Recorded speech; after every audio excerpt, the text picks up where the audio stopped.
আজকে আমি তোমাদের সাথে মায়ের হাতের বানানো ইলিশ মাছের পোলাও রেসিপিটা শেয়ার করব। তো চলো স্টার্ট করা যাক। বাবা আজকে বাজার থেকে বেশ সুন্দর সুন্দর ইলিশ মাছ নিয়ে এসেছিলো, তো সেগুলোকে মা দুভাগে ভাগ করে নিয়েছে। বড় পিসগুলো দিয়ে মা ইলিশ মাছের পাতলা ঝোল বানাবে, আর এই ছোট ছোট টুকরো করে রাখা পিসগুলোকে দিয়ে মা পোলাও বানাবে। এবার সব মাছগুলোকে একসাথে মা নুন হলুদ দিয়ে ভালো করে মাখিয়ে নিয়েছে। ইলিশ মাছের পাতলা ঝোলটা তো মা আগেই বানিয়ে নিয়েছে, সেটা তোমাদের সাথে শেয়ার করলাম না। এবার হচ্ছে পোলাওয়ের জন্য প্রিপারেশন করছে। তো প্রথমেই ছোট ছোট টুকরো করে রাখা মাছগুলোকে মা উল্টে পাল্টে ভালো করে ভেজে নিচ্ছে। তারপর ভাজা হয়ে গেলে একটা প্লেটে তুলে রাখছে। এরপরে হবে মেন ম্যারিনেশন, মানে এই যে চালের মধ্যে ভালো করে সব মশলাগুলো অ্যাড করে দিতে হবে। যেমন ধরো নুন, হলুদ, লঙ্কার গুঁড়ো। হ্যাঁ, অবশ্যই এই পোলাওটাতে লঙ্কার গুঁড়োও অ্যাড করবে। সাথে যা যা মশলা আমরা দৈনন্দিন জীবনে ইউজ করি সেগুলোই, যেমন জিরের গুঁড়ো, ধনের গুঁড়ো। এর মধ্যে মেন ইনগ্রিডিয়েন্টস হলো এই নারকেল কোড়া, সাথে ভেজে রাখা এই ছোট ছোট নারকেলগুলো। এগুলো কিন্তু একদমই বাদ দিলে চলবে না। সাথে ইলিশ মাছ যে মা ভেজে রেখেছিল সেটারই তেলটাও এর মধ্যে অ্যাড করে দিল, আর তার মধ্যে স্বাদ মতো চিনি দিয়ে এবার ভালো করে এটাকে ম্যারিনেশন করে নেবে।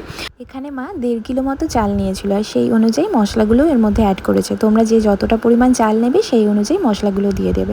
তো কিছুটা ম্যারিনেট করার পরে মা এর মধ্যে অ্যাড করে দিল ঘি। তারপরে আবারও ভালো করে ম্যারিনেট করে নিচ্ছে। এবার এই চালটাকে পাশে রেখে দিয়ে এবার বড় একটা হাঁড়ির মধ্যে মা সর্ষের তেল আর ঘি ভালো করে গরম করে নিচ্ছে। আর হ্যাঁ, আর মায়ের সুবিধার জন্য মা এখানে একটা বড় হাঁড়ি ইউজ করেছে। গায়েতে এভাবে করে একটু হালকা করে ঘুরিয়ে ছড়িয়ে দেবে, যাতে পুরো তেলটা হাঁড়ির গায়েতে স্প্রেড হয়ে যায়। আর তারপরে এর মধ্যে অ্যাড করে দিচ্ছে কয়েকটা তেজপাতা, সাথে করে গরম মশলা, মানে গোটা গরম মশলা যেগুলো থাকে আর কি, দারচিনি, এলাচ, লবঙ্গ, এই সমস্ত জিনিসগুলো। এই পর্যায়ে আসার পরে এবার যে ম্যারিনেট করা চালটা মা রেখে দিয়েছিল আগে থেকে, সেটা এর মধ্যে অ্যাড করে দিচ্ছে। এবার আগে থেকে মা কিছুটা গরম জল করে রেখে দিয়েছিল, সেটাই এই পোলাওয়ের মধ্যে অ্যাড করবে। তবে তার আগে কিন্তু এই যে দেখতে পাচ্ছ যে ঘিটা বা সর্ষের তেলটা মা একসাথে গরম করেছিল, সেটা দিয়েও ভালো করে আগে নাড়াচাড়া করে নিল চালটাকে কিছুক্ষণ ধরে। এবার এই যে গরম জলটা মা আগে থেকে করে রেখেছিল বললাম, তো সেটাই এর মধ্যে অ্যাড করে দিচ্ছে। তো এখানে যে যতটা পরিমাণ চাল নেবে সেই অনুযায়ী কিন্তু জলটাকে অ্যাড করবে।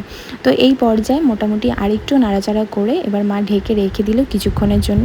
এবার কিছুক্ষণ পর ফিরে এসে দেখছি যে এবার কি পর্যায়ে আছে। পোলাওটা বেশ ঝুরঝুরে হয়েছে। সাথে করে এবার চেক করে নিতে হবে যে সেদ্ধটা কীরকম কি হলো চালটা। তো মোটামুটি তো দেখে মনে হচ্ছে সেদ্ধ হয়েই গেছে। তো এবার মা হাত দিয়ে ভালো করে দেখে নিচ্ছে যে কতটা কি সেদ্ধ হলো। তো না, সিদ্ধ হয়ে গেছে। এবার পোলাওয়ের হাঁড়িটা গ্যাস থেকে নামিয়ে নিয়ে আগে থেকে ভেজে রাখা ইলিশ মাছের টুকরোগুলো এর মধ্যে অ্যাড করে দিতে হবে। তবে এটা কিন্তু একদমই লাস্টে করতে হবে, নাহলে মাছগুলো ভেঙে যাওয়ার চান্সেস থাকবে। আর এই ইলিশ মাছ ছাড়া কিন্তু আজকের এই পোলাওটা একদমই অসম্পূর্ণ থেকে যাবে।